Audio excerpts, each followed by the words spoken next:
Take a break from your busy schedule and join Harold Sala for Guidelines for Living. When a young Jewish intellectual was striving to discover who he really was, a friend once said to him, "Do you know what we really need to learn today?"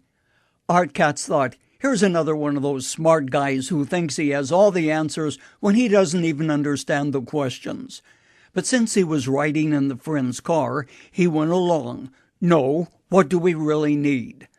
"We need to learn to wash each other's feet," responded the friend. That was the last thing in the world which he expected, but it did help him discover not only himself, but the one who long ago took a towel, put it around him, and washed the feet of the disciples. Washing feet in a first-century culture translates into caring for and helping people today, often doing tasks which we tend to think are beneath our level of dignity. The ignominious, possibly dirty tasks that may leave our hands soiled, but our spirits liberated. There are but two ways you reach this level of servitude. One, you're forced to do it, perhaps because of financial needs or pressure to do something. Or two, you are so secure that you can do it because you know who you are and don't depend on certification by your peers or friends for your sense of self-worth. In the passage which tells us about Jesus washing the feet of the disciples, there's an interesting preface. John writes, Jesus, knowing that the Father had given all things into his hands, and that he had come forth from God and was going back to God, rose from supper and laid aside his garments, and taking a towel, began to wash the disciples' feet. Did you notice three catchphrases? One, he knew that the Father had given all things into his hands. Two, he knew where he had come from. And three, he also knew where he was going. That knowledge provided the security which didn't challenge his performing a lowly task. Another way of rephrasing it is, one, he had the knowledge of what his purpose in life was. Two, he knew where he had come from. And three, he knew where he was going.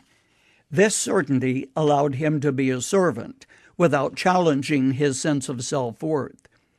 The curse of selfishness today can be overcome by knowing who you are, a person of value and worth in the sight of God, a child of the King because through faith in Christ you have joined the family of God, and understanding that it's okay for you to take a towel and perform the role of a servant.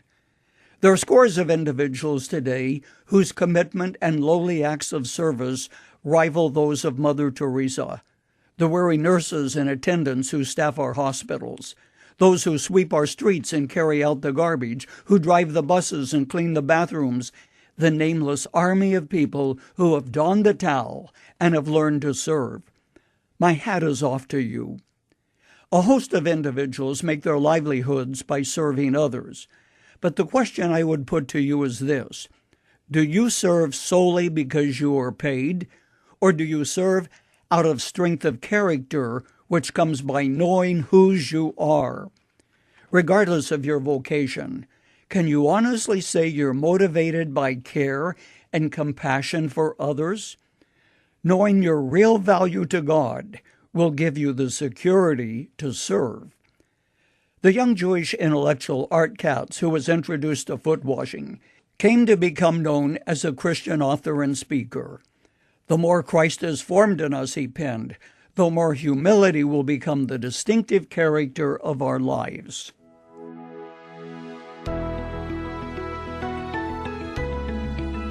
You've just heard Dr. Harold Sala with Guidelines for Living. If you'd like to listen to the program again, download a copy, subscribe to our devotional, or view other resources, visit guidelines.org. We would like to hear from you too.